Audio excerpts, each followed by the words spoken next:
Assalamualaikum warahmatullahi wabarakatuh. Oke, kita lanjutkan saja ceritanya, guys. Bab 1539. Kamu Suan, mendengar apa yang dikatakan orang di dalam peti mati itu.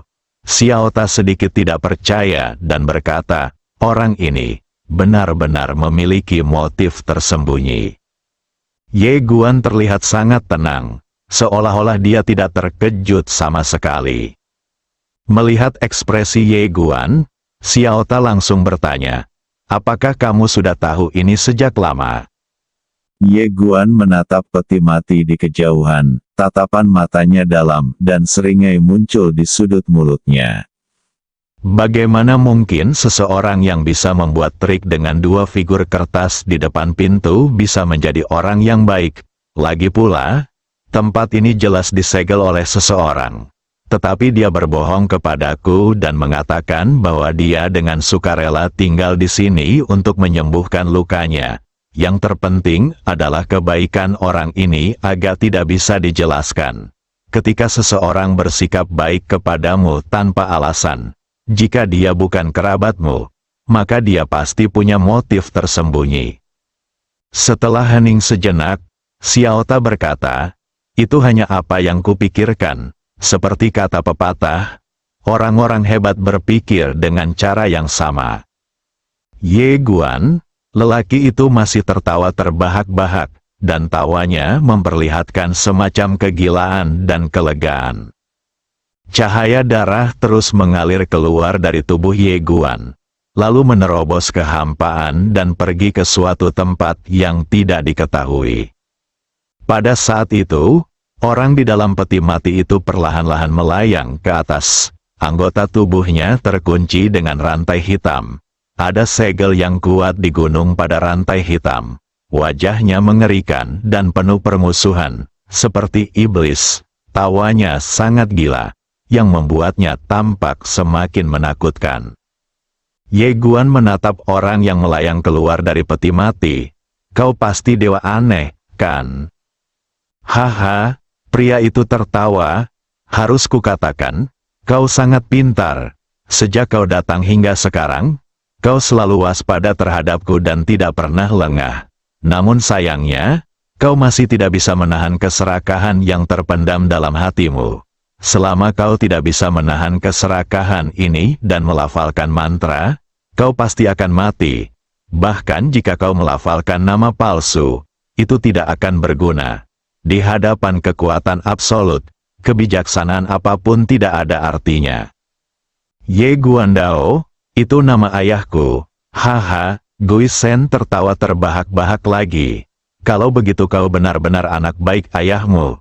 Kau bahkan menipu ayahmu. Haha. Dia tertawa bagai guntur, dan tertawa terbahak-bahak, sebab setelah sekian tahun disegel, akhirnya muncullah orang baik. Walaupun aku harus menyerahkan tubuh fisik ini, hal itu sepadan asalkan aku dapat terbebas dari kesulitan ini. Terlebih lagi, pemuda di depannya memiliki fisik yang sangat bagus dan garis keturunan yang istimewa. Jika dia melahapnya, dia akan dapat melarikan diri dalam waktu yang sangat singkat dan terlahir kembali.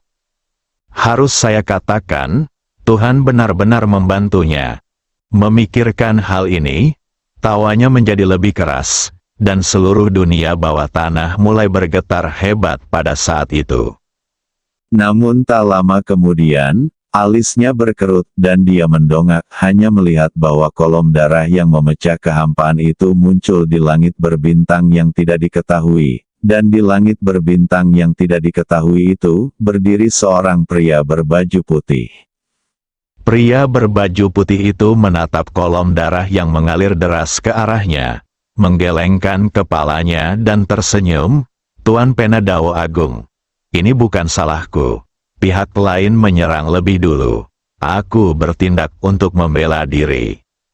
Setelah berkata demikian, dia menjentikkan lengan bajunya dan cahaya pedang pun melesat keluar.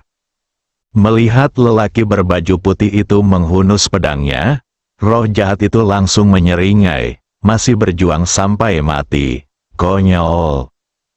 Sebelum dia selesai berbicara, Ekspresinya tiba-tiba membeku, karena di bawah tatapannya, kolom darah tiba-tiba pecah, dan kemudian, di pupilnya yang cepat mengecil, sebuah pedang membesar. Tertawa, tiba-tiba sebilah pedang melesat keluar dari pupilnya dan memaku dia di tempat. Ah, dewa hantu itu berteriak. Ah, tidak mungkin, sama sekali tidak mungkin. Dia tampak bingung dan kehilangan arah, karena lawan tidak hanya mematahkan pengorbanan darahnya dengan mudah, tetapi juga membunuhnya dengan pedang melintasi area ruang dan waktu yang tak terhitung jumlahnya. Yang paling menakutkan adalah pedang lawan mengabaikan segel misterius di sini, dan dia menemukan bahwa tubuh sucinya telah dengan cepat hancur dan musnah. Pedang ini secara langsung menyegarkan ketiga pandangannya. Dewa hantu tiba-tiba menoleh ke arah Ye Guan dan berkata dengan ngeri, "Kau, ayahmu sama sekali tidak berada di tingkat ketujuh alam sentuhan sejati." Ye Guan mengangguk, "Aku berbohong padamu." Ah, dewa aneh itu meraung, "Dasar binatang kecil, beraninya kau berbohong padaku? Aku mengutukmu." Saat dia berbicara, aliran darah tiba-tiba menyembur keluar dari mulutnya, dan darah itu langsung berubah menjadi jimat aneh. Melihat ini, jantung Ye Guan tiba-tiba berdetak kencang, dan dia langsung berkata, "Ayahku ada di sini. Bagaimana mungkin dia membiarkanmu menyakiti putranya sendiri?" Dewa jahat itu berteriak liar, dan jimat darah itu terbang langsung ke arah Ye Guan bagai guntur. Ye Guan terkejut dan berbalik hendak lari. Namun pada saat itu, seberkas cahaya pedang jatuh lurus ke bawah dan seketika menghancurkan jimat darah itu. Ye Guan segera menghela napas lega. Sial, untung saja dia ayah kandungnya. Ketika dewa jahat melihat kejadian ini, wajahnya penuh ketidakpercayaan. Bagaimana mungkin? Bagaimana mungkin? Ye Guan tiba-tiba menatap langit berbintang. "Ayah, aku menginginkan jiwa orang ini, bukan kesadarannya." "Apa katamu?" Suara Ye Xuan perlahan terdengar dari kehampaan. "Sebelumnya aku sudah mengatakan bahwa aku tidak akan berpartisipasi dalam pertikaian Dao antara kamu dan pemilik pena Dao. Seseorang harus menepati janjinya. Jika dia mengatakan tidak akan berpartisipasi, maka dia tidak akan berpartisipasi. Adapun orang ini, dia menyerangku terlebih dahulu. Aku membunuhnya untuk membela diri. Itu tidak ada hubungannya denganmu. Apakah kamu mengerti?" Setelah berkata demikian, tiba-tiba seberkas cahaya pedang menusuk ke dahi sang dewa jahat. Ledakan, dalam sekejap, kesadaran dewa jahat itu musnah, hanya menyisakan jiwa yang tidak sadarkan diri. Ye Guan, cahaya pedang menghilang dan kedamaian kembali di sini. Jauh di langit berbintang yang jauh, Ye Xuan menoleh dan melihat ke arah kedalaman reruntuhan kuno. Di sana juga ada sepasang mata emas yang sedang menatapnya. Ye Xuan tersenyum dan berkata, "Ini anakku. Dia sedang berdebat dengan seseorang di jalan dan datang ke tempatmu. Jika dia menyinggungmu, tolong didik dia. Sebagai seorang ayah, aku tidak akan pernah ikut campur. Bahkan jika dia dipukuli sampai mati, aku tidak akan pernah ikut campur." Sungguh. Mata emas itu berkata, "Yang mulia terlalu baik." Ye Xuan tersenyum dan berkata, "Jangan memihak padanya. Pemilik Dao Pen juga tidak buruk. Baiklah. Singkatnya, aku tidak akan pernah ikut campur dalam urusan mereka. Kamu bisa tenang saja." Setelah berkata demikian, dia berbalik dan menghilang. Mata emas, jauh di dalam istana bawah tanah. Setelah melihat ayahnya menghilang, Ye Guan segera berjalan mendekati arwah dewa hantu, dan tertawa. Untuk menyempurnakan boneka Yin, seseorang membutuhkan jiwa yang kuat. Semakin kuat jiwa dan semakin mendalam Taoisme, semakin tinggi batas atas boneka yin yang disempurnakan.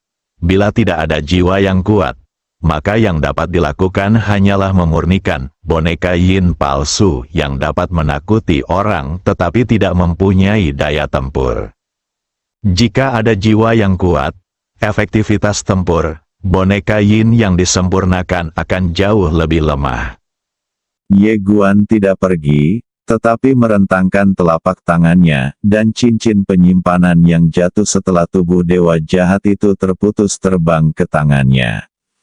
Ketika Ye Guan melihat cincin penyimpanan ini, hatinya merasa hangat. Karena dengan kekuatan ayah, cincin itu tidak akan mampu menahan satu serangan pedang pun. Adanya cincin itu jelas merupakan tindakan yang disengaja dari ayah. Ayah masih mengerti aku. Ye Guan membuka cincin itu, dan beberapa saat kemudian, dia tertawa terbahak-bahak. Semua harta dewa aneh ini ada di dalam cincin itu. Di dalam cincin itu terdapat lebih dari 130 benda ajaib tingkat abadi. Tidak hanya itu, ada juga senjata kekaisaran. Ye Guan merentangkan kedua telapak tangannya, dan sebuah jimat berwarna merah darah muncul di tangannya. Jimat ini adalah senjata Tao, yang disembunyikan di dalam kotak oleh dewa aneh, yang jelas-jelas sangat menghargainya. Sambil memegang jimat itu, Ye Guan memasang ekspresi serius karena ia merasakan firasat yang sangat-sangat berbahaya. Dia tahu jika energi misterius itu mengalir masuk, dia pasti bisa mengaktifkan jimat itu, tetapi intuisinya mengatakan untuk tidak melakukan itu. Senjata Tao, objek suci setingkat ini jelas bukan sesuatu yang dapat ia kendalikan saat ini. Ye Guan menyimpan jimat itu. Dia juga menemukan ratusan ribu kristal roh sejati di cincin dewa aneh ini. Selain itu, ada beberapa jimat lain-lain, beberapa di antaranya bahkan setingkat senjata abadi. Ada juga ramuan mujarab. Dia telah menemukan beberapa di antaranya. Pada tingkatan mereka, efek ramuan sangatlah kecil. Tetapi ramuan yang bisa dibawa oleh dewa hantu jelas bukan ramuan biasa. Tentu saja dia tidak berani mengambilnya sembarangan. Dia harus kembali dan mempelajarinya terlebih dahulu. Selain ramuan ajaib, ada juga beberapa buku sihir tentang alkimia.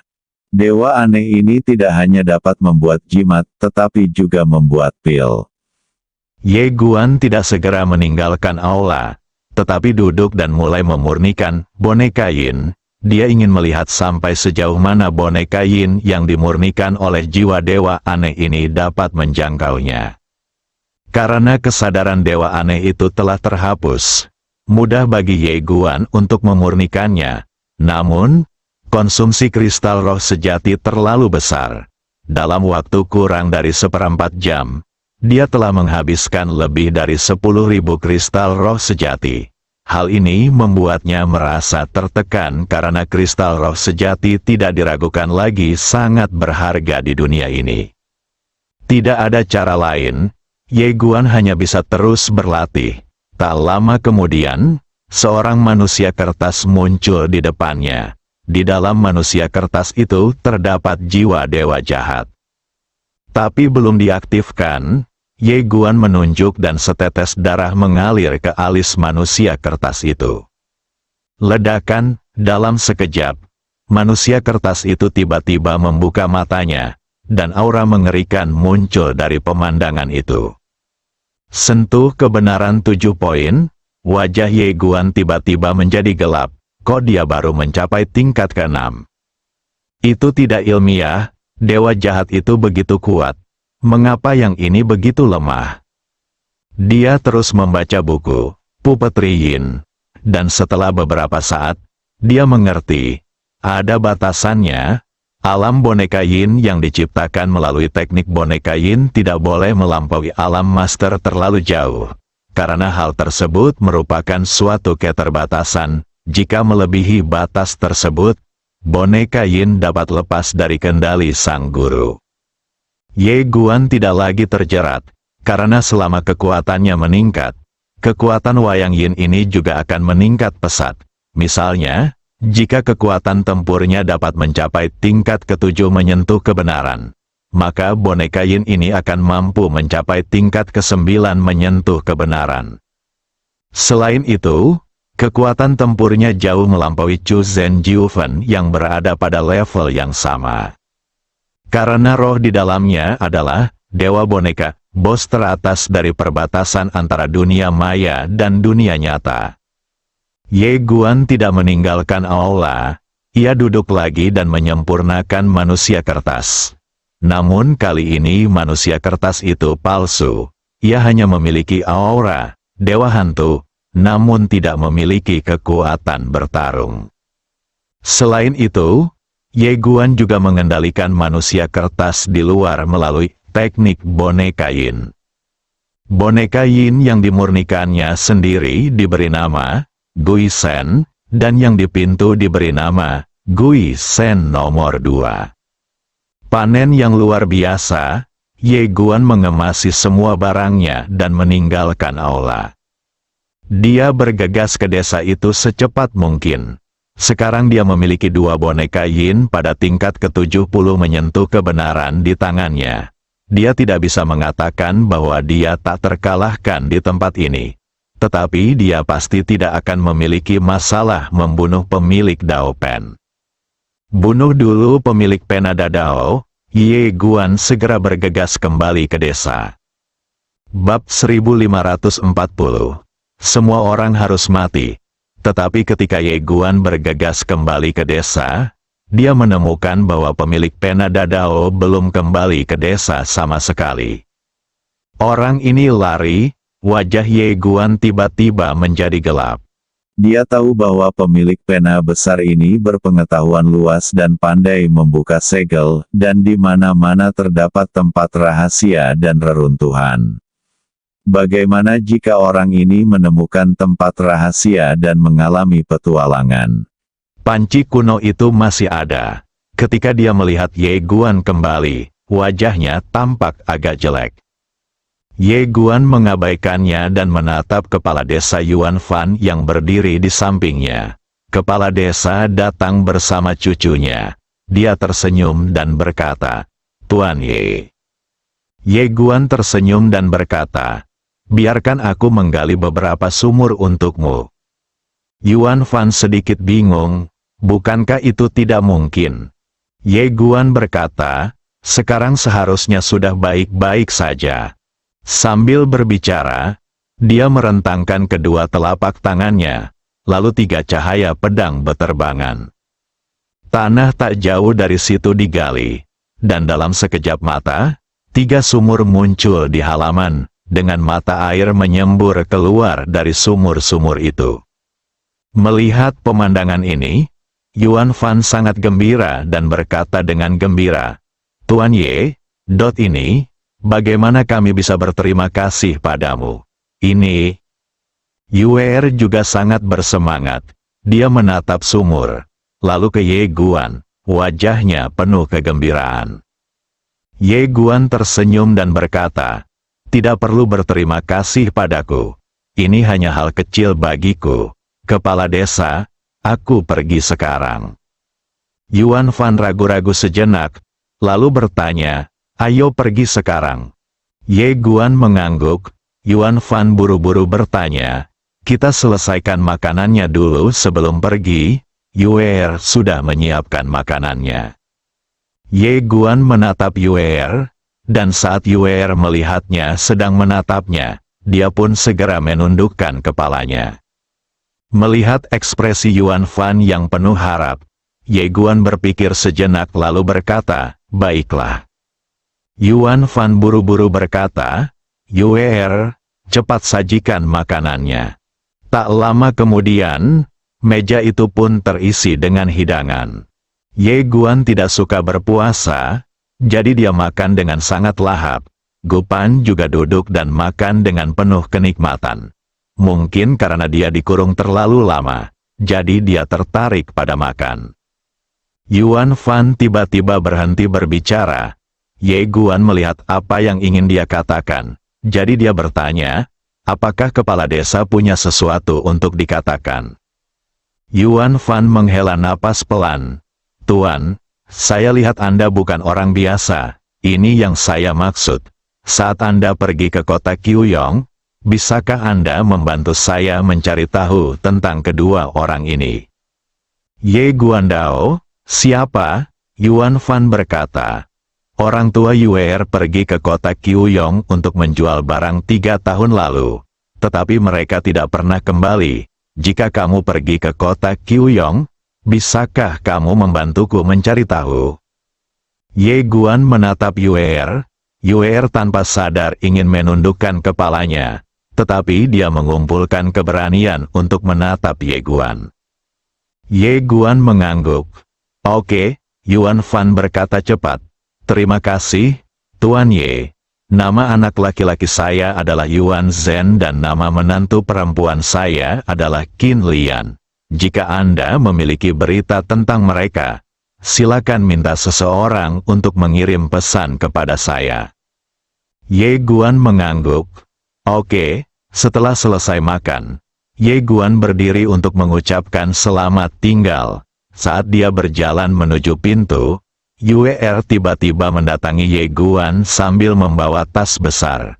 Dia menyerahkan tas itu kepada Ye Guan dan berbisik, "Ini, berikan padamu.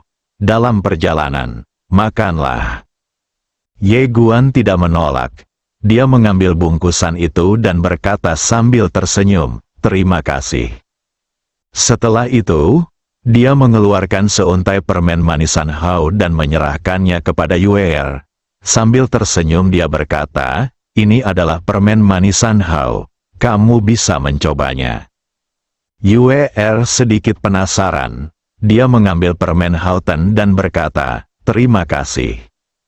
Ye Guan tersenyum dan berkata, "Sampai jumpa lagi."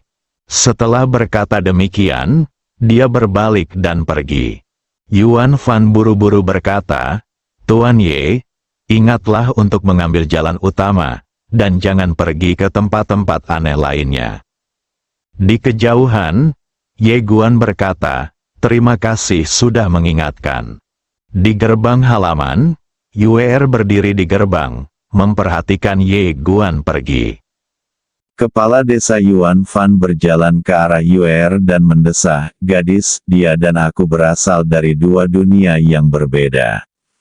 Yuer mengangguk dan berbisik, "Aku tahu." Di luar, Xiaota tiba-tiba bertanya, "Mengapa kamu tidak memberi gadis itu gulungan metode kultivasi?" Ye Guan menggelengkan kepalanya, "Tuan Ta, tempat ini sangat berbahaya. Belum lagi dia adalah orang yang belum pernah berlatih. Bahkan kami yang pernah berlatih pun berada dalam bahaya. Jika dia berlatih dan tidak memahami bahaya tempat ini, itu mungkin malah akan membahayakan dirinya." Xiaota berkata, "Akan lebih baik jika memberinya sejumlah uang." Ye Guan berkata lembut, "Itu mungkin juga akan menyakitinya." Xiaota berkata, "Saya mengerti. Bahkan jika kita membantu orang, kita hanya dapat memberi mereka apa yang dapat mereka tanggung. Jika kita memberi mereka apa yang tidak dapat mereka tanggung, itu bukan berkah, tetapi bencana." Ye Guan mengangguk. Di samping, Gu Pan tiba-tiba bertanya, "Di mana pemilik Dao Pen?" Ye Guan berkata, "Mati." "Gu Pan?" Ye Guan menoleh dan meliriknya, "Mengapa tubuh aslimu disegel?"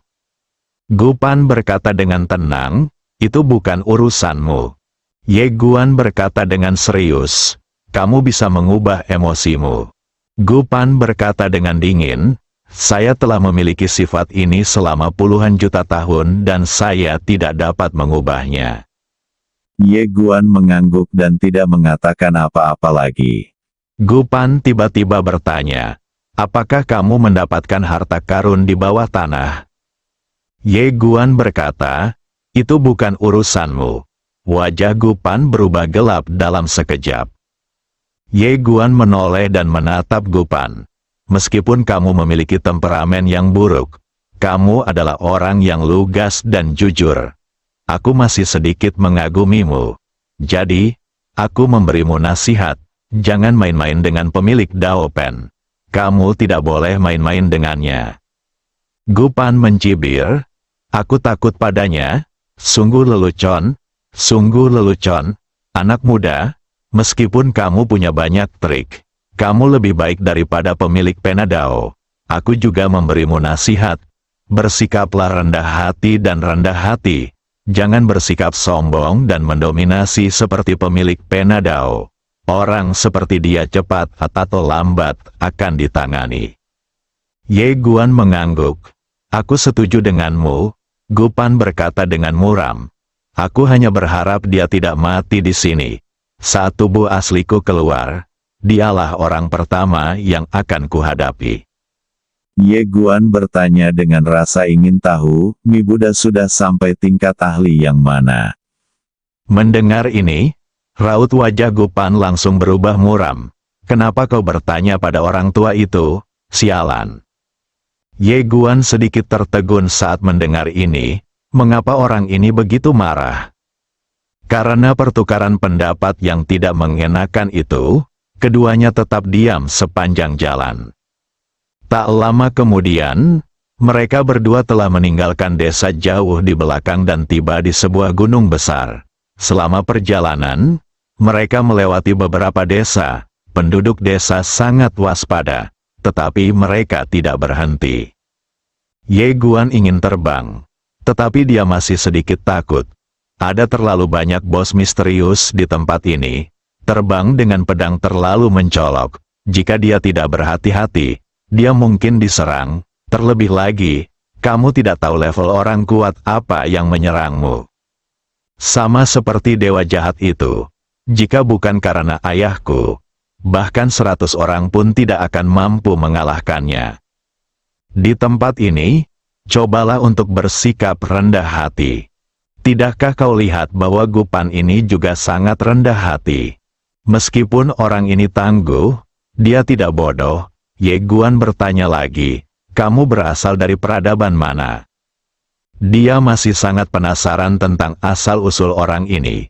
Karena pihak lain jelas bukan dari persimpangan dunia virtual dan dunia nyata, tetapi kekuatannya tidak ada bandingannya. Belum lagi bodi aslinya, kloningannya aja agak kuat. Tidak, lebih tepatnya itu hanya kesadaran. Lagi pula, dari apa yang bisa kita lihat sekarang, tubuh asli orang ini pasti mempunyai semacam kartu truf. Gu Pan berkata dengan tenang, kau tidak akan mengerti bahkan jika aku memberitahumu. Ye Guan berkata, mungkin aku pernah mendengarnya. Gu Pan berkata, Daksu, apakah kamu pernah mendengarnya?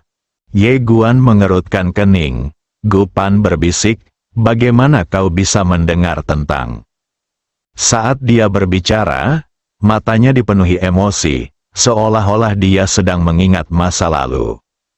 Ye Guan berkata, apakah kau mengerti batasan antara dunia maya dan dunia nyata ini? Gu Pan mengangguk, aku tahu sesuatu. Sambil berkata demikian, dia mencibir dan berkata, jangan anggap tempat itu begitu sakral. Makhluk-makhluk di sana memang sudah diberkahi oleh alam. Aku tidak tahu tentang tempat-tempat lain, tetapi aku tidak takut pada mereka di Daksu. Tidak ada yang bisa menyembunyikan kebanggaan dalam nada suaranya. Diberkati dengan alam, Ye Guan terdiam. Dia tidak tahu banyak tentang tempat itu. Dan satu-satunya yang bisa dia hubungi sekarang adalah Su Zhenling. Dia telah memikirkan untuk pergi ke tempat itu untuk berkunjung. Tetapi sekarang tampaknya dia harus meningkatkan kekuatannya terlebih dahulu. Kalau aku pergi sekarang, aku takut dipukuli. Gu Pan menambahkan, kerajaan ilahi kuno ini pasti memiliki konflik dengan mereka. Ye Guan bertanya, apakah kau tahu banyak tentang kerajaan ilahi kuno? Gu Pan menggelengkan kepalanya. Kerajaan ilahi kuno berada jauh dari reruntuhan besar kita dan tidak termasuk dalam peradaban yang sama. Namun, saya pernah mendengar tentang penguasa kerajaan ilahi kuno. Dia dikenal sebagai orang nomor satu di persimpangan dunia maya dan dunia nyata. Saya datang ke sini untuk menguji kemampuannya. Tetapi saya tidak pernah menyangka akan mengalami kecelakaan. Ye Guan melirik Gu Pan dan tidak berkata apa-apa. Gu Pan mencibir, "Aku tahu apa yang kau pikirkan. Apa kau bertanya-tanya mengapa aku ditekan dan dipenjara, padahal aku begitu kuat? Aku terlalu malas untuk menjelaskannya padamu. Saat tubuh asliku keluar, kau akan tahu apa yang melampaui standar." Ye Guan, setelah beberapa saat, Ye Guan bertanya, "Bagaimana kamu bisa keluar?" Gu Pan berkata dengan tenang, "Satu senjata kekaisaran sudah cukup." Ye Guan Dao, "Saya punya sungai besar." Gu Pan segera berkata, "Tidak." Ye Guan menatap Gu Pan, "Aku tidak bilang akan memberikannya padamu. Kalau orang ini keluar dan memukul pemilik pena Dao, dia tidak keberatan menolongnya, tetapi dia takut kalau orang ini akan memukulnya juga setelah dia keluar. Dia jelas tidak bisa mengalahkan orang ini sekarang." Gu Pan berkata dengan dingin, "Ada yang salah dengan sungai Dadaomu." Ye Guan Dao, "Apa masalahnya?" Gu Pan berkata, "Mengapa aku harus memberitahumu?" Ye Guan berkata dengan serius, "Kamu dipenjara tanpa alasan, sungguh." Gu Pan memiliki ekspresi kosong di wajahnya. "Saat aku keluar, kalian semua akan mati." Ye Guan tidak membahas topik ini dengannya lagi. Dia akhirnya mengerti bahwa orang ini mempunyai sifat pemarah dan mudah menyinggung orang lain. Lebih baik menjauhi orang seperti itu. Keduanya berjalan lama sekali tanpa mengucapkan sepatah kata pun. Sekitar 1 jam kemudian, mereka melihat sebuah bukit di sebelah kanan. Bukit itu gelap gulita dan sungguh menyeramkan. Melihat pemandangan ini, wajah Ye Guan menjadi gelap, karena di sini, kesadaran spiritual tidak ada gunanya sama sekali. Bukit ini tidak berada di jalan utama, tetapi beberapa mil di sebelah kanan jalan utama. Tiba-tiba, keduanya tercengang, karena keduanya melihat orang yang dikenalnya. Itu adalah pemilik Dao Pen. Pemilik pena Dao berdiri di puncak bukit, memegang tongkat hitam, menatap Ye Guan dan Gu Pan dengan provokatif, dan berteriak, "Dua orang idiot, kemarilah, bersambung."